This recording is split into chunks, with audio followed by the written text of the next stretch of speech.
Bible का पहला chapter है जेनेसिस।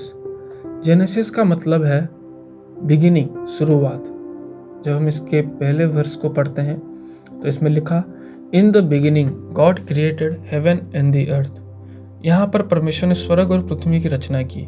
जो यहाँ पर स्वर्ग की बात की जाती है, ये स्वर्ग परमेश्वर के रहने का स्थान है, जहाँ पर सारे आत्मिक प्राणी रहते हैं और जहाँ पर शैतान भी एक समय पर रहा करता था। जो अर्थ की बात की जाती है यहाँ पर, ये अर्थ हमारा प्लैनेट नहीं है, ये अर्थ पूरे ब्रह्मांड को दर्शाता है। जो पूरा सौर मंडल, पूरा यूनिवर्स जो हमारा रैलम है, जो फिजिकल रैलम है, ये उसकी बात करता है। The earth was without form and void and darkness was on the face of the deep. मतलब जो हमारा ब्रह्मांड था वो किसी भी प्रकार के रूप में नहीं था और किसी प्रकार के शेप में नहीं था और सब तरफ अंधकार था। And the spirit of God was hovering over the face of the water. जब हम इस भाग को पढ़ते हैं तो यहाँ पर 3 चीज़ें हमको मिलती हैं। पहला, स्पिरिट ऑफ गॉड, जिसका हिब्रू मतलब है रुआख एलोहिम, जो है स्पिरिट, विंड और ब्रेथ। स्पिरिट ऑफ गॉड जो परमेश्वर के तीसरे अवतार जो होली स्पिरिट हैं, उनकी बात की जाती है। फिर आता है होवरिंग। होवरिंग का मतलब है मेरा फेथ, जिसका मतलब जिस तरह एक कबूतर या कोई चिड़िया जो अपने घोंसले के ऊपर पर चलाता है और उड़ते रहता है अपने घोंसले के ऊपर, उसी तरह जो पवित्र आत्मा है, जो परमेश्वर के आत्मा है, वो पूरे ब्रह्मांड में सब तरफ घूम रहे हैं। फेस ऑफ द वाटर, यहाँ पर इसका हिब्रू वर्ड है एल पनाय हामियम, जिसका हिब्रू मतलब है ही सरफेस और presence symbolising the primordial state of chaos और द अनडिफॉर्म्ड डीप वाटर्स। मतलब जिस तरह पानी जो समंदर का होता है, जिसका कोई शेप नहीं होता, कोई रूप नहीं होता, कोई आकार नहीं होता, और उसी तरह जो हमारा ब्रह्मांड है वो पानी के तरह, फेस ऑफ द वाटर्स की तरह किसी भी प्रकार के शेप में नहीं है।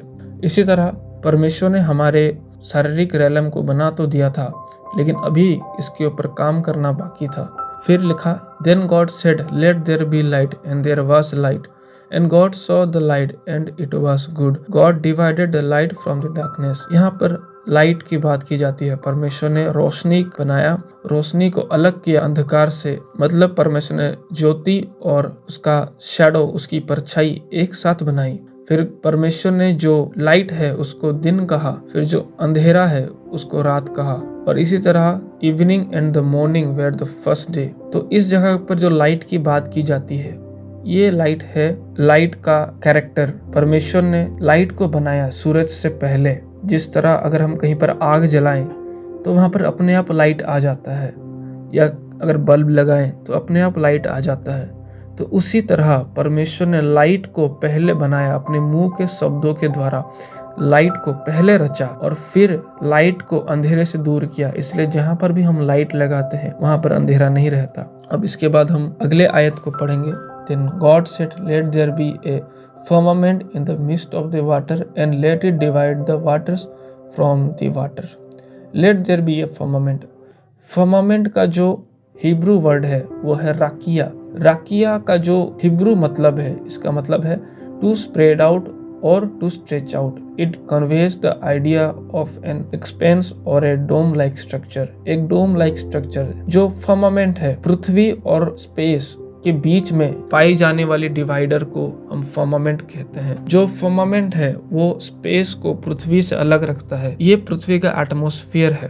पुराने समय में लोगों को इतना ज्ञान नहीं था कि वो एटमॉस्फेयर को समझ सकें, इसलिए जब परमेश्वर ने उनको बताया तो उन्होंने इसी को ही स्पेस ले लिया, लेकिन इसके ऊपर भी एक स्पेस है, उस चीज का मालूम नहीं था अभी। इसलिए लिखा, let there be a firmament in the mist of water and let it divide the waters from the waters. फिर लिखा कि ये जो फर्मामेंट है, ये जो एटमॉस्फेयर है, ये पानी को पानी से अलग कर दे। मतलब पानी जो जमीन के ऊपर है वो पानी भाप बनकर एटमॉस्फेयर में चला गया, और इसी तरह जो एटमॉस्फेयर का पानी जैसे बादल हो गए, भाप हो गए, वो जमीन के पानी से अलग हो गए।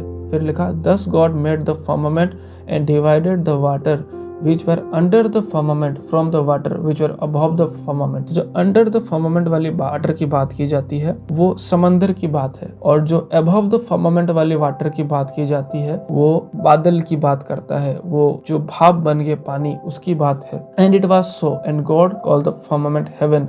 अब ये जो firmament को परमेश्वर ने हेवन कहा है, ये हेवन स्काई जो हमारा नीला आसमान है उसकी बात की जाती है। So the evening and the morning were the second day, then God said let the water under the heaven be gathered together into one place and let the dry land appear. परमेश्वर ने जो जमीन के ऊपर पानी था सबको एक तरफ किया और जमीन को अलग किया, और इसी तरह जो जमीन थी वो बाहर आई। Let the waters under the heaven be gathered together into one place and let the dry land appear and it was so. God called the dry land earth and gathering together the water sea called the sea and God saw that it was good. सो यहाँ पर land आया और उस land को परमेश्वर ने अर्थ कहा है।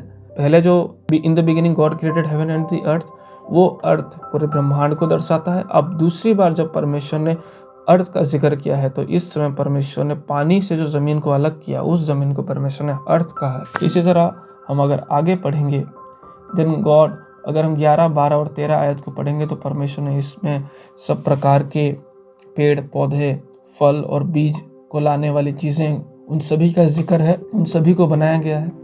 और फिर हम जब 14 आयत को पढ़ते हैं उसमें लिखा let there be light in the firmament of heavens to divide the day from the night. तो यहाँ पर लिखा कि फर्मामेंट में, जो आसमान में हम एक लाइट बनाते हैं जो दिन को रात से अलग करेगा, जो आसमान की लाइट की बात की जाती है इस समय ये सूरज की बात की जाती है। And let them be sign for seasons for days and years, let them be for light in the firmament of the heaven to give light to the earth. तो ये सूरज की बात की जाती है जो सीजन्स को लेकर आएगा, जो दिन और सालों को लेकर आएगा और पृथ्वी के ऊपर ये रोशनी देगा। एंड इट वाज सो, इस तरह हो गया। Then God made two great lights, the greater light to rule the day and the lesser light to rule the night. जो lesser light to rule the night है वो है चांद, जो हमारा मून है, जो छोटा रोशनी है, जो हमें रात के समय उजाला देता है। Then God made two great lights, the greater light to rule the day, the lesser light to rule the night. He made the stars also. और इन्हीं के साथ परमेश्वर ने तारों का भी निर्माण किया।